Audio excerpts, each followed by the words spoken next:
All right. Lovely. And welcome everybody to this guest speaker call on our training Zooms.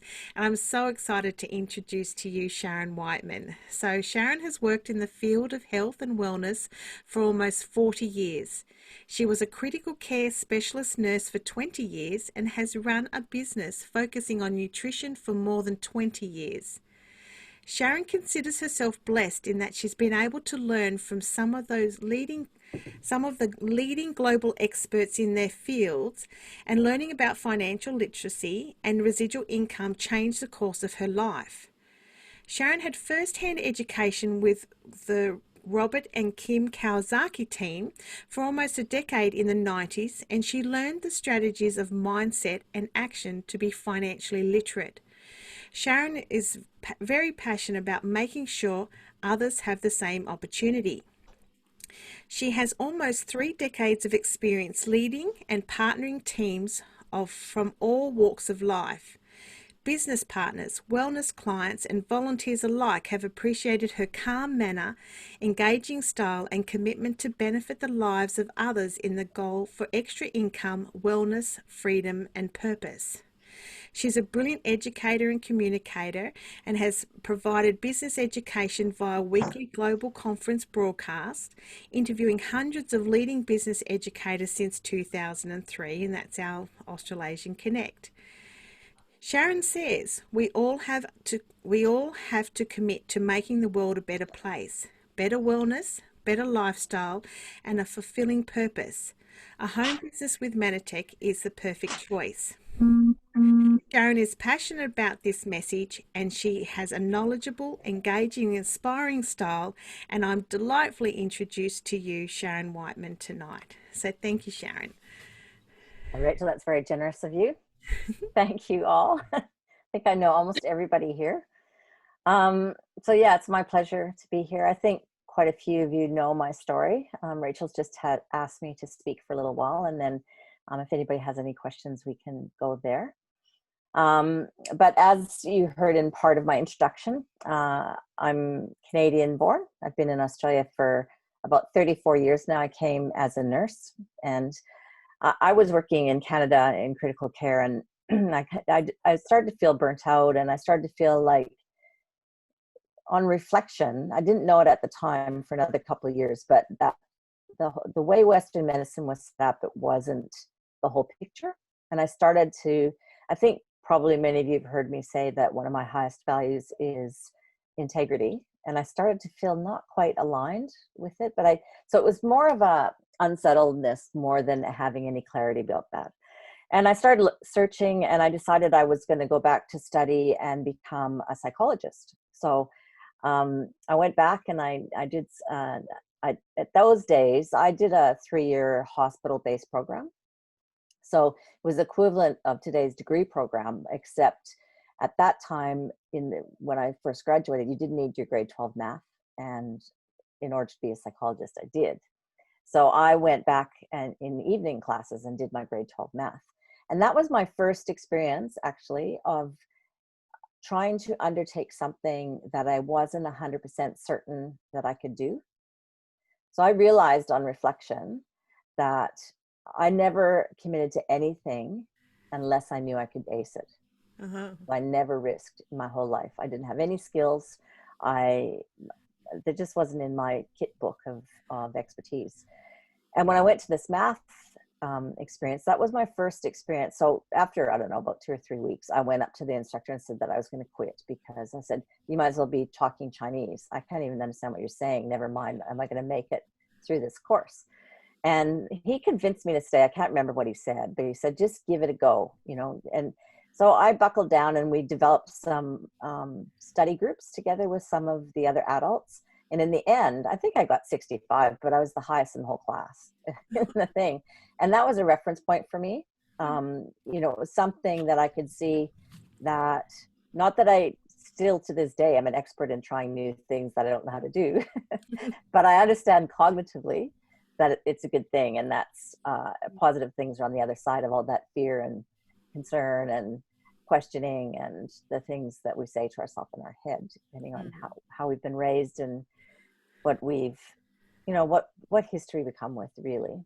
So I did that, and then I thought, well, before I go back to university, I'll take a year off and go traveling.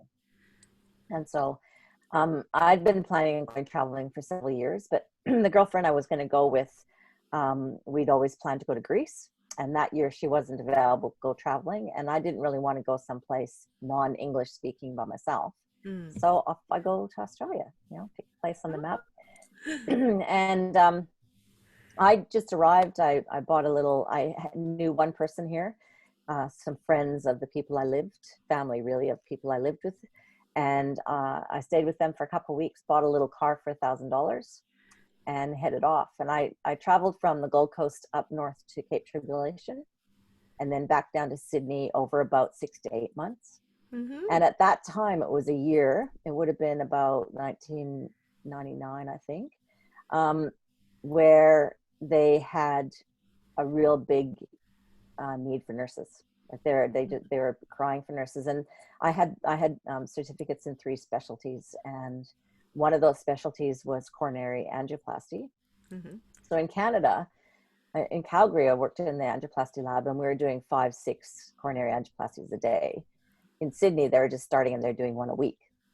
Wow. So I got a job right away. I didn't have to leave the country to change my visa to a working visa. They did some kind of red tape thing and made it all go away, all the red tape. And I started working at Prince Henry Hospital in Sydney in their cardiac catheterization lab. But it was quite of a wake-up call comparatively. There's I don't know how it is now, but Australia was probably 10 years behind in that, in my experience as a nurse. In Canada, I worked beside the cardiologist, and I would thread the wire through the coronary artery as, I don't know if you've ever seen that coronary angioplasty, but they put this tube in your femoral artery and go up through your aorta and around, and I think it's simpler now. And you, under dye and under x-ray, you would feed this little wire through past the blockage, and then you'd open the balloon to open it. And there's just the cardiologist and me. Here, all we did basically is do the dishes. I couldn't understand. We never got near the patient. We cleaned up, set up, and cleaned up, and that's all I did all day. So long story short, I got seconded from there, and I ended up working in the anesthetic lab of Open Heart Theatre. And there I worked side by side with the anesthetist. So it was far more interesting and far more on par with my experience in Canada. And while I was working there, I started to experience fatigue, interestingly. Wow. And I think in retrospect, it was probably the anesthetic gases and probably a buildup of years of 12-hour shifts. And I didn't have a real strong health start in life.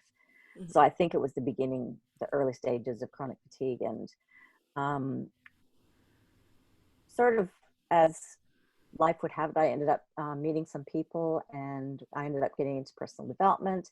And that brought me into working with some spiritual personal development. And through those people, I met the Robert and Kim Kiyosaki group, which at that time was Powwow Events in Sydney. Actually, there was Business Plus before that, and then it became Powwow Events with the different group. And Susie and PJ ran Powwow Events for, I don't know, 10, 15 years. And I was their first employee in their startup, and I was their office manager. Wow. So one thing I learned was, I skipped a bit. After the ICU job, I got a job at the chronic fatigue clinic in Manly in a private hospital. And we had this specialized unit for patients with chronic fatigue because I'd started to open up to natural medicine. And somehow I don't remember how I got that job. But then I ended up the nursing unit manager of that job. And I can remember, how sometimes a mentor just is in your mind and you'll remember a statement. And she said to me, I always hire ICU nurses as nursing unit managers because they're so good with systems.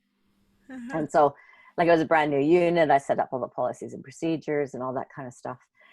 But sadly, that was probably the beginning of the anti-natural medicine drive in Australia around the early times. Those early chronic fatigue doctors were just, it's as bad as it is today with Lyme doctors. Long story short, they shut down the unit. And then wow.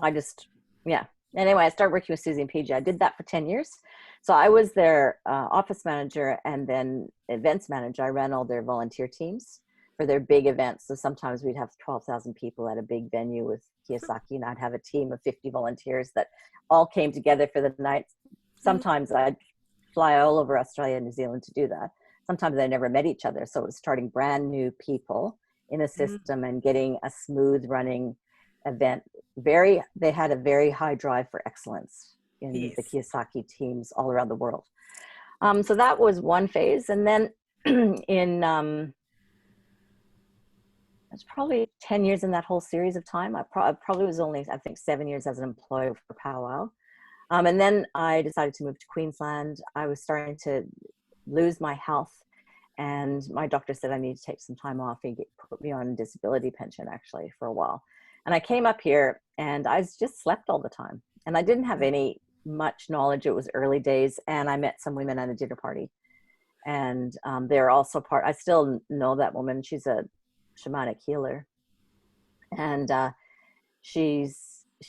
they just said to me, I think you've all heard my story, that, you know, listen, I think you should take a look at this technology. They had come here to launch Mannatech in Australia for their own team, not for the company, but they had registered, and they traveled here because she was originally from Australia.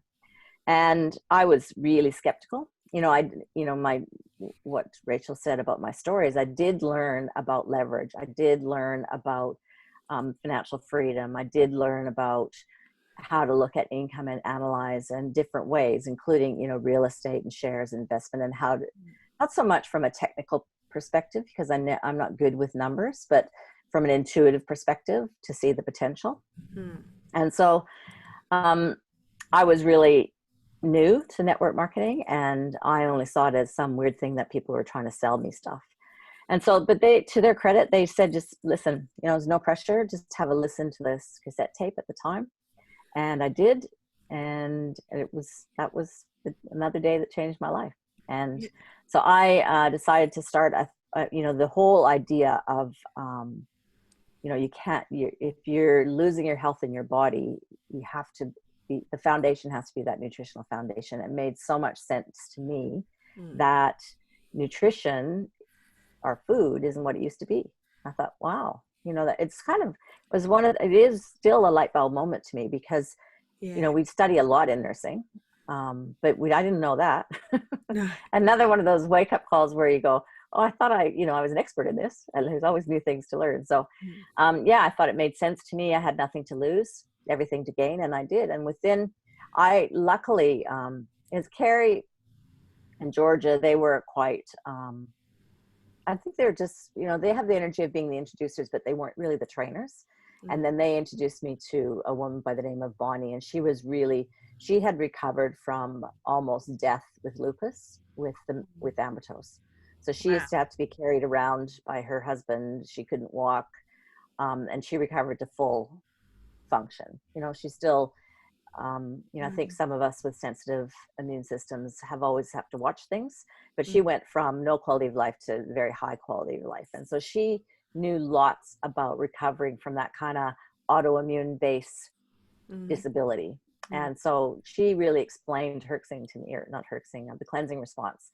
She really helped me understand the 2 steps forward and 1 step back. And I wasn't getting worse from this, that was a positive thing. And so she helped me with her education to have the endurance and the perseverance to stick it out for 18 months. You know, if I'd given up in 2 or 3, because actually if it was feeling pretty tough, I would never have gained the benefits. And so for me, it was a stair-step thing. Within about 2 to 3 months, people around me could see a difference. They could feel the difference. I was still feeling a bit worse. And, but within 4 to 5 months, I could start to feel it myself. And I started to think, wow, if I'm getting better just with this nutrition, people need to know about it. Yeah. And I thought, you know, they shouldn't have to wait till I know if it works for me, because I can't tell what someone else's experience is going to be. I'm distracted because I keep losing my shoulder. Can you see that? There, it's back. Yeah. These backgrounds are funny, aren't they? Yeah, they are. So that from probably 12 to 18 months, I had committed to a business, and I was extremely passionate. And by 2002, so that was 4 years, I was gold executive, and by the time, and that's also the time when I got bit by a tick, but I kept going. And I think my highest volume was 45,000. I'm not there right now, but I'm still gold executive, and I have stayed, Mannatech, it's had its peaks and its troughs for me. And one of the things I've learned is that that's business. Like I got into this with a bit of, with not a lot of foundation and ever having run a business, if that makes sense. Yeah. And that it's not just this straight line up, there's stuff that happens, and like, even, one of the things about, I think it's important, but it's also a bit of a setup that we have these arbitrary lines where you get this raise or whether you get this higher recognition, at a volume level. In those days, it's quite different. You had to go 20,000 really to get, you go 6,000, 20,000, then 60, and it was a long haul in between. So there's not as many rewards as what are built in today, which are fabulous. But to go to 20,005 and then drop down to 19,000 or something like that, which is, in the scheme of things, if you had a hamburger shop, you could have a good month and a bad month, and you don't change from a good hamburger shop to a bad one. So a lot of the mental thinking for me, I had to work around understanding volume and not necessarily the label, if that makes sense. Yes. Yeah. And the ebbs and flows of business. But yeah, it was a significantly learning experience. I didn't come into this with a positive I can do attitude. And like I said, I learned when I was younger that I'd never done anything that I didn't know I could do. And I think Mannatech's the biggest thing. Yeah. I think I'm in a bit of a one with the government right now too, but Mannatech was the biggest thing that I pushed myself because I knew it was worth it through all my discomfort, if that makes sense. And all that discomfort is mostly about what I project on myself, to be honest. It's where I think my failings are, what I'm good and not good at, and how I manage my focus. So in retrospect, that's the only thing I would change. Everything else was learning and ebbs and flows and things to learn.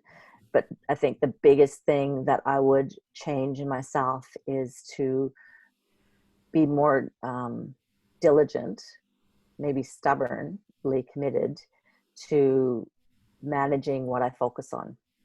And the other thing, not comparing yourself. Because people come in and they have a lucky break, or people come in and they have good skills. That we all come in uniquely us. And I think there isn't pretty well anyone that can't learn the skills to kick some goals in Mannatech if they want to, if they persevere. I think most of us, the challenges that we may or may not have are what we say to ourselves. Yeah, that's so true. And I know some people on the call are engaging in Andrew Leadham's work at the moment with Unstoppable Self-Confidence, and our book club just finished reading Mark 2 with Your Hair on Fire by Richard Bliss Brooke. And not that I'm doing Andrew Leadham's work, because I'm not, but it sounds like focus and seeing yourself somewhere where you're not, so seeing yourself in the future and changing our mindsets around that. But I love what you said about focus and not comparing, because they're like, so many people just say, personal development gurus say that their focus on something, when they just narrow that right down, is one of their big keys. And we just self-sabotage ourselves if we're comparing ourselves to another, when you're fully equipped with amazing gifts yourself as well. Yeah, absolutely. So, absolutely. And look, Sharon, you've gone on to contribute to your own customer base. You've gone on to contribute to your own downline associates, teams, in building your own business. But you do contribute every week through Australasian Connect to the field, the greater field of Mannatech, and people who are interested in wellness. So, what made you start that? Can you share the origins of Australasian Connect? Certainly. Well, it started in about 2003, and it wasn't Australasian Connect back then, but it was another gentleman by the name of Glenn Bolton. He also was a gold executive, and him and I it's Crossline. And him and I were working with because they didn't have systems in Australia at that time, and neither of us had big teams in Australia. We're part of a big team. Mine was overseas, and I can't remember whose his was actually right now. It's not going to come to me. But we ended up doing a lot of work with Tim Altvader when he was first in Mannatech, and Kevin Robbins. They used to run weekly coaching calls every week, and so and the U.S. time zone is pretty compatible if you're home during the day. So we used to be able to take part in them all the time, Glenn and I. And then we decided, gee, Australia needs something like this. And so Glenn and I started them. And actually, Glenn started them. And he says, I want you to do this with me. And like I tell you, for the first probably almost a year, I don't remember anything of the calls. I was so terrified. Like I had no reality on, like I've now gone on to see that I have above average communication skills. That's one of my gifts. And it'd be a shame not to just keep yabbing on every week on Saturday so that I can help a few people, right? But I had no idea at that time. I was so frightened. I was like frozen. I would not remember things. And then gradually Glenn and I, we just kept going. And then Glenn went off, as people do, going to the next shiny object. And I'm not meaning that in a derogatory way. It's like human nature. You think, well, this isn't working, that one will be better. And I think sometimes it's true, but it's not about the company. It's about, especially when it comes to Mannatech, it's about maybe that other one is a better fit for them. I don't know. Yeah. It's definitely not about anything wrong with Mannatech. And so then corporate, at those days, we used conference calls, and they were in Australia super expensive. Like, I don't know how many $1,000s a month they had to pay for that. And so we went, corporate dropped it out of its budget at one point. So there was nothing for a couple of years. And then corporate came back, was Nicole Castellan at that time. And she came back to me and said, I think, we'd like you to start the calls again and we'll support them.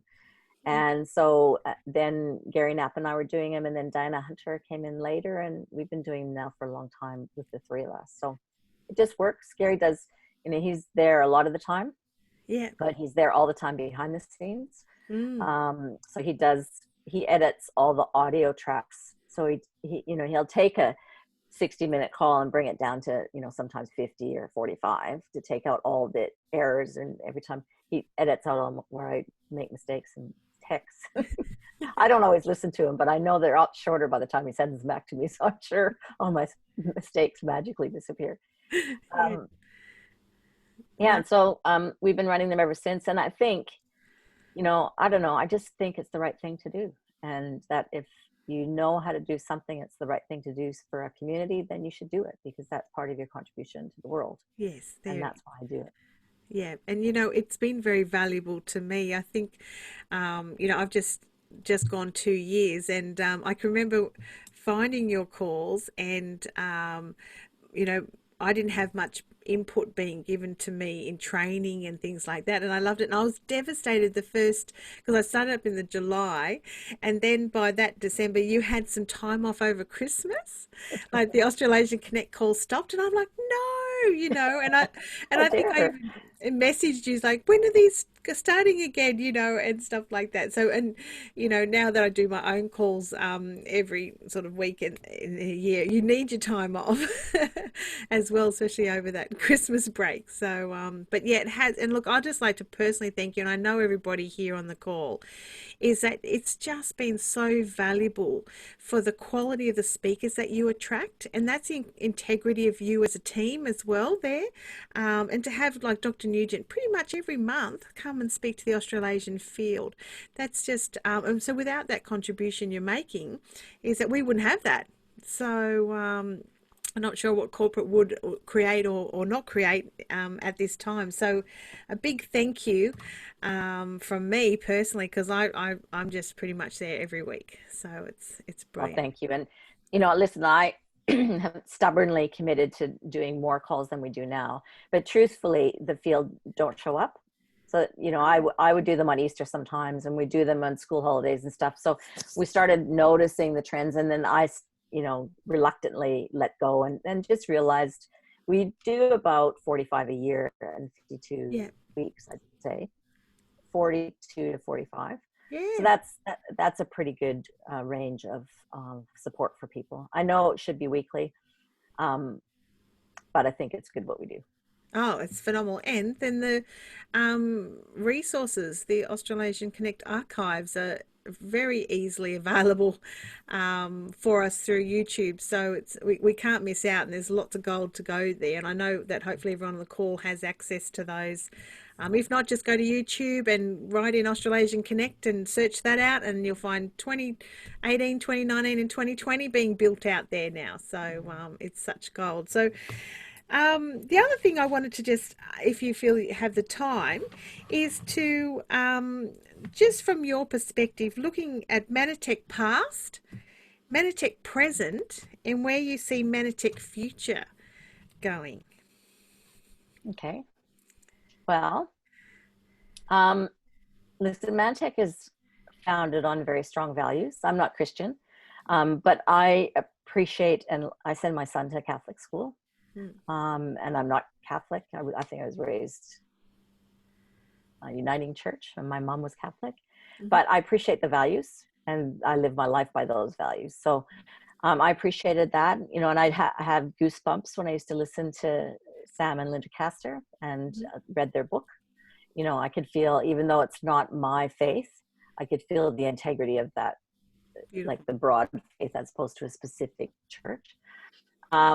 And those, I couldn't commit to anything without that integrity and without, and then the science just made sense to me, and it was exciting. And in the early days, before we got silenced, I'd go to Manifest and they'd have huge rooms, like 500 people in them with doctors. I went to one conference once where there's a whole bunch of cardiologists, which was obviously very interesting for me because it's the area that I worked, talking about patients who had cardiomyopathy, and they'd, have about 30% cardiac output, and they'd go on Ambertose and go up to be, at 30% cardiac output, you're on oxygen and you can't sit up by yourself. And they'd go on Ambertose and they'd go back up to being walking around and ditch the oxygen, and they're going like they've never seen anything like this. Just story after story, and doctor and practitioner, and so there are the wild west days. Hopefully one day they'll come back once we win this sort of invisible war that's with the pharmaceuticals shutting down everything natural. But in the meantime, we can be good stewards with that faith with individual people. And I also agree, so this is the past still. In the US, this is probably a bit confidential, but it's the truth, and not confidential, controversial, but it's the truth, is that in America, they have this real right to free speech. And so their reaction to being shut down about what we could say about the products was far stronger, I think, than anywhere else in the globe. I think, people left in droves because they couldn't tell the truth about the product anymore. And that was shutting down their free speech. So that was a real pivotal moment in Mannatech. It was destabilizing for people, but it also was setting a strong foundation as well. Because there was a new way, and it's also more true, because we don't cure any of those things, right? No. It's more accurate to say that what we do is give these nutrients that our body knows what to do with when they're available to them. Yeah. And it normalizes structure and function. That's actually scientifically more accurate, even though when you're heart to heart with somebody with one of those labels, and it helps one of those labels, you just want to tell them the deeper scientific truth is that we provide nutrients that support structure and function of the body. So I think that's probably past. And I think we've all known that we've walked through fire a few times in Mannatech. And with some of the lawsuits that happened, one of the lawsuits that happened was because they'd seen one baby get significant recovery from a certain genetic disease, and they're helping another family, and something went wrong, and that family got really upset and devastated and grief-stricken, understandably, and so sued. So that was one of the triggers for us not being able to use disease claims. And so in that time it was tough, but you know what else, and there could be more tough times coming. I don't know. I don't think so. I think we're really on strong. It might be something different, like who knows in this world. I don't think we anything about what we've done this time, but I think what happened was, if you watched people in that time, the people who focused on what went wrong Mm. struggled, and the Yeah. people who just kept going and trusting in their own faith, trusting in their own knowledge, trusting in what they know, their personal experiences, or whoever they've helped, whatever called them to Mannatech, if they focused on that, their businesses still flourished, right? So you'll have people whose mindset said they lost everything because of this, Mm-hmm. and there's people who didn't change their focus and they just kept going, and it wasn't even a blip on the radar for them. Yeah. Wow. Not that I judge either side, because sometimes people with more experience just know business, and like, stuff happens in business. There's some Mm. bad, you just keep going. And I've also learned is that when you're doing it tough in business, you promote, you market more. Mm. You get louder, and that people who are thriving at this time, some of it's hit and miss, isn't it? Because it's random who's thriving and who's going under, Yeah. in COVID times. But without that sort of artificial influence on business, Mm. people who go through a tough time in business, they think about it and they either slightly redirect or slightly adjust, but they just promote and they keep going harder. And Mm. that's one thing I've witnessed in other people in Mannatech, the ones who did that, who didn't focus on any hiccup or anything that's gone wrong, continued to thrive and grow. Yeah. So that was a lesson for me to Yeah. witness. And it comes into my mind often when I see stuff, where, not that I don't have a whinge every once in a while, but really there is nothing. And boy, are we blessed to have Jenny. She's just such an amazing woman. So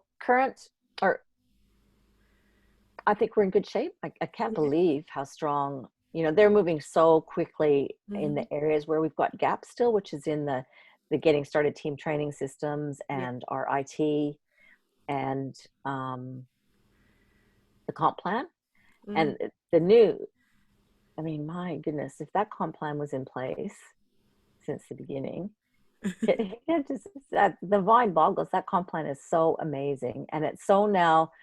What some of the challenges in the comp plan, and part of it's not Mannatech's fault, because part of it is regulatory. They change laws, and you Yes. have to change how you do things. Mm. But sometimes some of the comp plans we've had in the past, they weren't designed to head people in the direction of a sustainable business. Sure. Yeah. So they had comp plans where you could sort of tweak it a bit, and it's not like cheating, but you could play with it. This actually, as you earn income, you go to the next income level, it's building you a stable business. Like, you Mm. don't have to think about it. You just have to follow those little steps, the team 2, 2, 4, Yeah. and now 6, 7, 8, 9, 10. Like, it's just like, if you just follow those, you don't have to worry about it falling over in the future. Yes, That's some right. people change their mind and you might lose a team or a business partner or whatever. That's just Mm. life. But it's not because of a structural issue in the pay plan where you might lose income. This is really solid. I think it's really excited. I think it's exciting. I think it's probably going to be seen as arguably one of the strongest in the industry. Yes. And I think in the next couple of months, by the time they finish the IT and have the back end to match that, Mm-hmm. which you can already see in what do they call it? The new part of the back office. Can't remember what it's Mannatech called. links, No, in the actual Mannatech where you got the dashboard now, I think yeah, that they'll be true. expanding on that.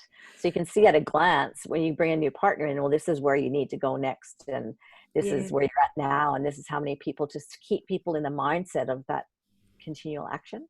yeah, that's good, isn't it? Yeah, no, it's brilliant. It's brilliant. So I think that we've got great leaders. Mm-hmm. I think we can all hear the ethics in Landon Frederick and Yeah, Al Bala, Chris Simons. They're all solid, ethical people committed to, and they're not just committed to money, or not just committed. They're mm, committed. It's it's the mission. It's M5M. of It's our course. Yeah. technology, and being good stewards of this technology. Like, the world needs it. You know, Mm. there's all this. You probably see me on Facebook, because I have to, which I'm very tend to be political in there, which is kind of a no-no from a Mannatech business perspective. So don't model me. Um, but as a former nurse and as an advocate for Australian Lyme patients, Yes. I had um, 8 new Lyme patients in the inbox today, and I have no doctors to send them to. None. Wow. One was a 13-year-old. who had a positive test uh, March last year. So 13 months she's gone without treatment because the parents, because you can't go to any doctor, you have to fly somewhere, and it Sure. costs about $800 a visit. And Wow. so this 13-year-old is now autistic because Oh she's my, got a brain infection. wow. So, you know, when you see, when I that's why I have to still fight that political fight. Yes. If I can find a way to make us a lot of money and get somebody and we can pay to do that job, and then I can just be on the board and just use my wisdom and history and support them, and then I'll stop being political and focus elsewhere. So it's Yeah. not something you should model, but it's something from my ethics, and it's been I can tell you, hand on heart, it's been a tough decision for me, because I Yeah. feel like I've got dueling loyalties and passions. Sure. Yeah. Um, but my little guy is showing early signs of Lyme, Oh, and really? Yeah. I cannot not fight this. So anyway, don't model me in my political stuff that I do online, because I'm bashing the health department all the time. Yes. But Yeah. it's good for us. Can you imagine for how many, like I talk a lot on there. That's what I got sidetracked. I talk about, what the Lyme doctors are saying and seeing the similarities between COVID and Lyme, and they're Uh-huh. both weaponized pathogens, and that it's not just straightforward infection that, and that, Yes. as an ICU nurse, I can't stand looking at the politicians, but I've watched all the frontline doctors and watched as their position on COVID changed, right? Yeah. And everybody was panicked, and myself included, because you saw out of Italy that they needed ventilators, and then the knowledge progresses and they say this isn't a typical pneumonia. This is like Mm. it's more like, they're blood clotting. They can't get the oxygen, even no matter how much air you put in there. The blood is clotted in the lungs. It's not going to oxygenate the body. And so Mm. that's when they started to realize that ventilators are wrong. So what are we still doing in Australia? Mm. Mm. Ventilators. And but anyway, long story short, the point is, so yes, there are some things like glutathione, N-acetylcysteine, zinc, Yep. hydroxychloroquine, chloroquine, and there's one other that's not going to come to my head right now. But glutathione, what increases glutathione in the body? Ambrose. Wow. Ambrose increases our own production of glutathione. And that's what they're discovering overseas is protective in COVID for these weaponized pathogens, right? Yeah. So if Wow. we had the masses on Ambrose, do you think they'd be hit? They still might have a struggle. They still might need medical care. They still might, and they might need to go to another country so they can get ozone or hyperbaric for it, as opposed to a ventilator. Mm. Because right now they've shut down the treatment that works in Australia, if you haven't noticed. Wow. But imagine, not that I'm saying we cure COVID, but can you imagine if we had bodies full of glycans, nutritional glycans, that could match some of these Mm. fierce things that are coming at us these days, and there could be more in the future. Mm. There's so much place for us, Yeah. and helping people know that their immune system, a healthy, empowered immune system, is the best defense right now in this world. Is it the Yeah. only thing we need? No. I've put my kids on vitamin A, zinc. I've got glutathione in the house in case anybody shows up, and I would probably, I don't know, rob a bank and go hold a knife to someone's neck that had some ozone somewhere in the country. Yeah. Yeah. You know what I mean? So from Mannatech perspective, we're so needed. It's such Mm. an important mission. And I think, I've thought this for a long time, so I guess I'm not going to predict the timing anymore, but we'll be mainstream. We'll be well known. Yeah. And sadly, that science cycle is about 20 years before it's proven in science and Yes. ends up in the doctor's office. Yes. And sadly, I think it might be a little slower in Australia. Sure. Um, but no, I think Mannatech is one of the cornerstones of Mm. health now and into the future. Yeah.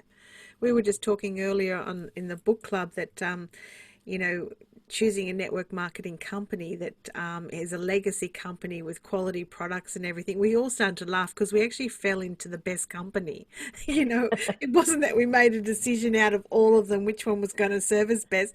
We just actually fell into the right one, when we compare it to what's should be in a business that will have longevity and make a difference and have a good compensation plan and all of those other things. So we're sort of chuffed that we fell into the right business going forward. It's a So very good time to follow Mannatech right now, I can tell you. You absolutely. missed all the lumps and bumps from over the years. Yeah, for sure it Right, is. Kim?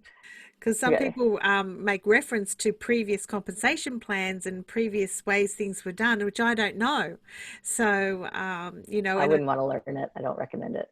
yeah, and then things change so much so that they're like, where are we up to? What are we up to? What are we up to? Whereas I just know what's going forward. So, so that's been good for my journey. So, and look, I just did want to ask you, and I think I know the answer to this. I might not, but on my training calls, there's not a lot of product training. So I'd love to know what your favorite product is and just give us a little Sharon Whiteman 101 on that. Hmm. Well, I take almost all of them. Yeah. Um, I think I just had a $1,300 order come into my house this week because there's 5 of us, and I should still take more for what's going on for me, but Sure. it's just the reality. Um, I don't go without Ambertos. Yeah. I don't go without Bounce Back. Yeah. I had a lot of knee issues, and my family all have a history of knee replacements. My Wow. dad and my grandparents and my aunt, and my knees started clicking in my 20s Mm-hmm. and sort of weak in my 30s and 40s, sore in my 40s, and Bounce Back took that all away. Wow. Uh, so, and I, you know, I'm, I doubt it. I mean, who knows? But, it'll delay having intervention, I'd say, Yeah. for 10 or 15, 20 years for me. Yeah. And I take 6 a day Mm-hmm. of Bounce Back, and that keeps my knees are a little bit weak, but they're not painful. And Yeah. so that's a lifeline for me. Mm-hmm. I found the probiotics I take all the time.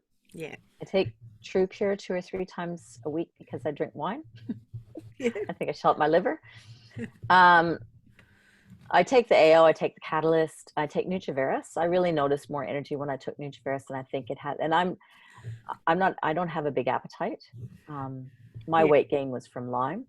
So I don't eat enough, and I eat half of what everybody else eats. So Yes. I worry that I don't get enough nutrition. So that Nutriveris is important to me. Yeah. Mm-hmm. Um, and probably in winter, I tend to have a hot breakfast, but this summer I'll probably go back to True Plenish shakes because it's probably more than what I take when I'm cooking myself a dinner. It's just a taste bud thing.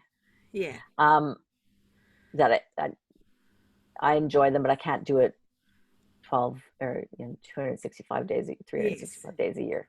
Yes. Yeah. So I think I love them, and we've got the full range here. Osaline, I love. Mm-hmm. I haven't been taking as much, but I've got about 4 bottles in there because I'm about to make a decision to go back on it. Yeah. I feel better on it. I feel stronger on it, and I know it helps my body. So omegas I take all the time, Yeah. double amount, Mm-hmm. because again I've got a family history of strokes and cardiovascular type stuff. Not heart attacks so much, but strokes and high blood pressure. So I think one time I heard Dr. Nugent say, I don't know if this would have been like 15 years ago when he used to talk about things.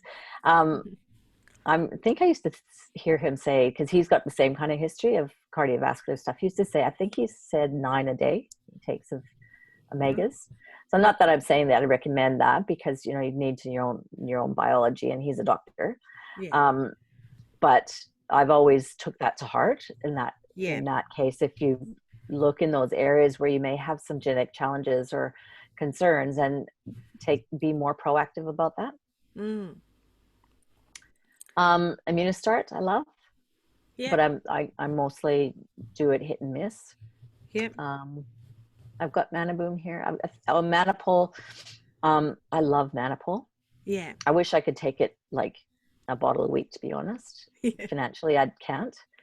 Yeah. And I can tell you, my little Zach, who I've noticed that his energy going down, Yeah. and he's gained a bit of weight, and he's reluctant to move, and he's always talking about aches and pains, and I know that's early Lyme, and Hmm. so I've been adding Manipul into his life, and it's quite funny. And I've got him in a partnership now. So he's 10, Yeah. and he, I say, okay, Zach, you're in charge of reminding me. You feel better when you take this. Yeah. But I don't want him to touch the bottle because he's a zoomer kind of kid. He Yeah. just he spills, drops, breaks, everything. I'm sure I'd lay on the ground and cry if he dropped a Yes. bottle of Manipul. So I haven't. They take all their own tablets, but Manipul, so they're not allowed to touch it. So I mix his Manipul every day, and Yes. so now our goal is 5 out of 7 days because we keep making mistakes and having to start over again. But he's also, I'm putting him on, 4 Manasee a day as well, because the sinus seems to thing that he's not getting on top of. So, but when he takes Manipul, he went from, I think I shared on one of the Saturday calls recently that in the shops, we had to go do a couple errands and whatever, the 2 long distance places away in the biggest mall in Sunshine Coast, which isn't big compared to the city. Mm. But every time we stopped, he was sitting down on the ground or looking around for a chair. And I thought, oh God, this isn't good. Wow. And that's when I made the decision to be really regular with the Manipul. And he's not like that anymore. He's running at Wow. school and he's helping, and he's not just, for that while, he was just like, all he wanted to do is lay on the couch, and then he'd go and sit, and he quit tennis because everything hurt when he played tennis and all that kind of stuff. So Yeah. I Wow. just know that it's really powerful for him. So I'm still working out that story, to be honest. Yes. Yes. Um, I'm working really hard on it. And it's So, amazing, you've got eyes to see. That's the mm, other thing, because other families, if their little I ones know. start to slow down, they're not going to see it for what it is, Yeah. so that's brilliant. And, intervening with just food. That's all you're doing for his little body. Is just giving the Yeah. tools it needs to stay on top of that or overcome it and things like that. So, and it's such a motivator when it's about your children, and motivator about your husband or your partner or whatever, because Mike's taking a tub of Manipul a fortnight at the moment. Mm, So, because he had some inflammation picked up in his body, and he has a diagnosis of Crohn's disease. So mm, we need to just back that right off again. So we've just increased it to 2 tubs of Manipul a month for him. So, yeah. and it's, That's smart. yeah, and it's amazing that I have this tool, to Mm, do it, otherwise absolutely. he'll progress to being on medication and immune suppressing medication, which is the management of Crohn's. So yeah, we're so Rita was just saying that helped her husband with a mini stroke. And I'll just tell you, my mother-in-law right. had Yeah. a stroke last year.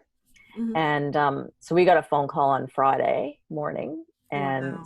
Sue was hysterical. And she was on a plane that night and went straight down. So she was there within 24 hours. Yeah. And she didn't have any physical loss, but cognitive loss she had. So she lost her language. Wow.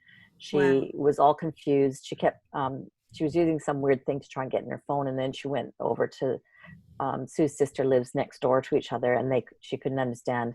She's Polish, Sure. um, really strong, stubborn woman.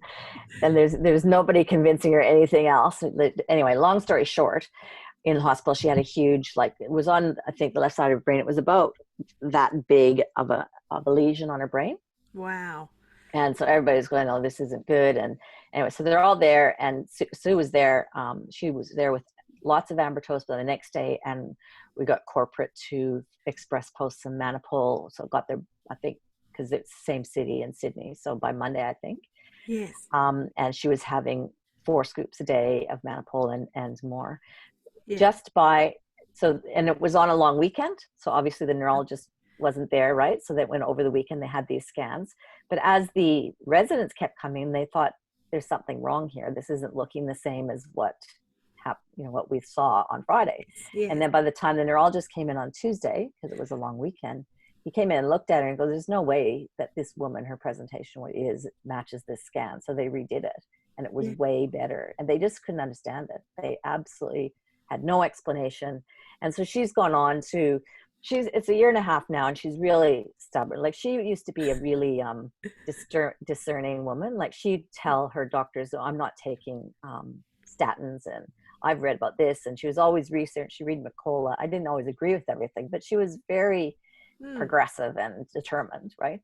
And all of a sudden she just did what the doctor said, and they put her on statins, and she was going, don't you remember, Yeah. sending her the email? She used to say this because she's very militant. Anyway, long story short, she's just getting her discernment back now about the last Wow. 3 months, and she'll have phases. And so she's now challenging him about her statins again, but she'll lose her language a little bit. She'll switch his words. She can't find them. And Sue said, Sure. did you cut your Mannatech back? Every time she loses her language, because she's stubborn about the money, right? And she goes, no. And anyway, she lies. She goes, did you cut your Mannatech? Yes, 1 twice a day. Go back to 2 twice a day, and then it comes right back. Her language comes right back into being really strong again. So, Wow. no, it's too bad we can't control her, and but she's not going to take her money. She doesn't need to leave it to us. She should Yeah. just have more Yeah. Mannatech. But anyway, That's it. you Yeah. deal with what you deal with, right? But yeah, Charito, that's exactly right. It was so powerful for her brain in that Yeah, crucial time. absolutely. Yeah, it's just amazing the products that this company has. And I think, there's the fact that Dr. Nugent's been in for so long, he knows the whole range, and he knows the human body and what it needs. And I imagine he's formulating something, the next thing that's filling another little gap in the body's requirements that's not in our range. I imagine he's just Yeah, trying to get it so holistic for us. yeah. So, well, Sharon, we're coming on the top of the hour. I just thank you so much. Is there anything you'd like to leave us with? Oh, well, thank you for the privilege. Um, I, I always feel slightly guilty that I'm not all in right now. Mhm. That's does break my heart a bit, but I'm never gone. And Yeah, Mannatech is my heart. It's worth it. It's so totally worth it. And I really do. I believe people are praying for what we have, and yeah, we just need to be better stewards and better communicators to make sure they have the opportunity to grab it with both hands for those people that are ready. yeah, yeah, that's so true. So, and you've always said, since I've heard your calls, that, people are praying for what we have, and They are. people lay awake at night thinking about health and wealth problems, and Yeah. we have those to serve as well. So, well, everybody, let's use our reactions on the screen and give a little clap there uh, for Sharon tonight. And I wish you all a joyous week. And Sharon, I can't thank you enough for spending this time with us tonight. So Thanks for having me, everyone. we'll see you again all soon. Good All night. right. Thank you. Good night, Thank you, everyone. Sharon. Bye. Bye. Bye.